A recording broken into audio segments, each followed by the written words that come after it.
کا دورہ کر کے بھی آئی تھی اور لندن میں ان کی نواز شریف صاحب سے ملاقات بھی ہوئی تھی۔ یہ شخصیت پہلے بھی پاکستان میں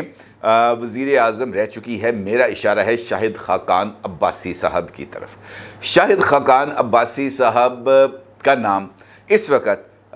نگران سیٹ اپ میں لیا جا رہا ہے مسلم لیگ نون کی طرف سے، نہیں، یہ بات میں آپ کو ذمہ داری کے ساتھ بتا رہا ہوں، مسلم لیگ نون کی طرف سے شاہد خاقان عباسی صاحب کا نام نہیں لیا جا رہا۔ یہ نام وہیں سے آیا ہے جہاں سے دیگر ناموں نے جن کا میں نے آپ سے ذکر کیا وہاں سے آئے تھے۔ شاہد خاقان عباسی صاحب کی بھی ملاقات ہوئی ہے اور شاہد خاقان عباسی صاحب کے اسٹیبلشمنٹ کے ساتھ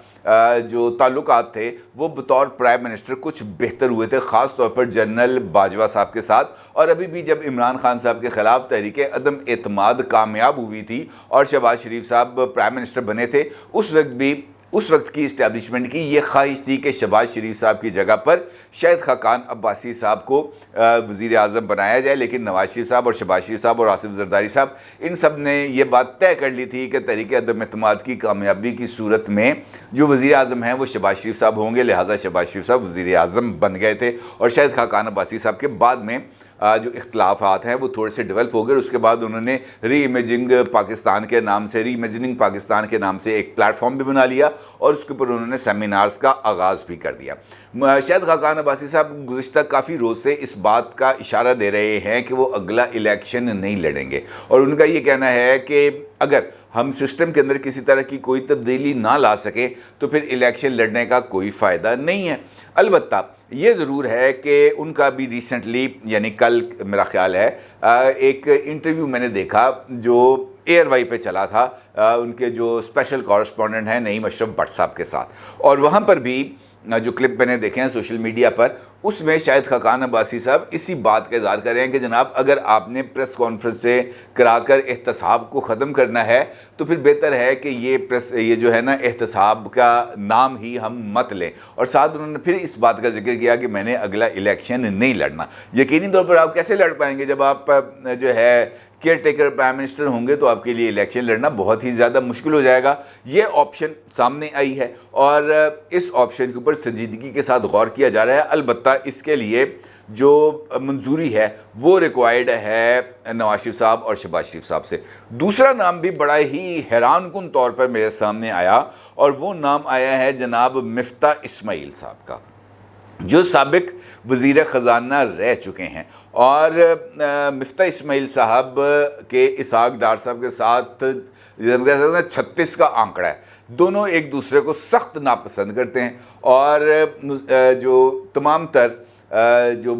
خرابیاں ہیں مفتاح اسماعیل صاحب اس کا ذمہ دار وہ جو ہیں اسحاق ڈار صاحب کو قرار بھی دیتے ہیں، اور ان کا یہ کہنا ہے کہ اسحاق ڈار صاحب کو وطن واپس لانے کے لیے اور ان کو وزیر خزانہ بنانے کے لیے میری قربانی دے دی گئی، اور پھر اس کے بعد وہ مختلف فورمز کے اوپر اس بات کا برملا اظہار کر چکے ہیں کہ نہیں جناب یہ والا کام ہمارے لیے پاسبل نہیں ہے کہ ہم اسحاق ڈار کی حمایت کریں، اور اسحاق ڈار صاحب بھی مفتاح اسماعیل صاحب کو کسی بھی طور پر پسند نہیں کر رہے۔ اب یہ والا نام سامنے آنا بہت ہی زیادہ معنی خیز ہے، کیونکہ یہ پولیٹیشین بھی ہیں، مفتاح اسماعیل صاحب اس کے اندر بھی کوئی دو رائے نہیں، اور اکانومسٹ بھی ہیں، معیشت دان بھی ہیں، پی ایچ ڈی کیا ہوا انہوں نے، اور یہ جو پاکستان کے معاشی مسائل ہیں اس سے بھی یہ بہت زبردست طریقے سے آگاہ ہیں۔ نہ صرف آگاہ ہیں بلکہ ایک سخت ترین مرحلے پر یہ آئی ایم ایف کا پروگرام بھی پاکستان نے لے کے آئے تھے، اور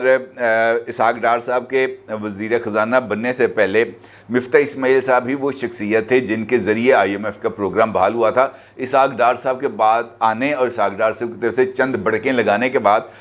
یہ جو آئی ایم ایف کا پروگرام تھا یہ سسپینڈ ہو گیا تھا، پھر دوبارہ نہیں آ سکا تھا، ابھی آیا ہے یہ پروگرام دوبارہ۔ اب یہ جو ہے اگر ان کا نام آتا ہے مفتاح اسماعیل صاحب کا تو یہ بہت ہی زیادہ حیران کن ہے، کیونکہ ان کا نام اس سے پہلے سامنے نہیں آیا تھا، اور مفتاح اسماعیل صاحب کے لیے مسلم لیگ نون کے اندر دونوں کیفیات پائی جاتی ہیں، یعنی پسندیدگی کا بھی ان کے لیے ایک لیول موجود ہے۔ شہباز شریف صاحب پسند کرتے ہیں مفتاح اسماعیل صاحب کو، لیکن اسحاق ڈار صاحب کی وجہ سے نواز شریف صاحب ناپسند کرتے ہیں مفتاح اسماعیل صاحب کو، مریم صاحبہ بھی مفتاح اسماعیل صاحب کو شاید اتنا زیادہ پسند نہیں کرتی، لہٰذا مفتاح اسماعیل صاحب اس ساری سچویشن کے اندر ایک ایسے نام کے طور پر سامنے آئے ہیں جن کی قبولیت کے امکانات بھی موجود ہیں اور ان کے نام کو مسترد کیے جانے کے امکانات بھی موجود ہیں، یعنی 50-50 چانس ہے مفتاح اسماعیل صاحب کا۔ البتہ یہ بات ضرور ہے کہ اسٹیبلشمنٹ کی یہ خواہش ہے کہ نگران وزیر اعظم کے لیے کسی ایسے شخص کو ذمہ داری دی جائے جو معاشی طور پر پاکستان کے لیے بہتر ثابت ہو، اور ان کے نزدیک مفتاح اسماعیل صاحب اس والے میرٹ کے اوپر پورا اترتے ہیں۔ ان کے ساتھ ساتھ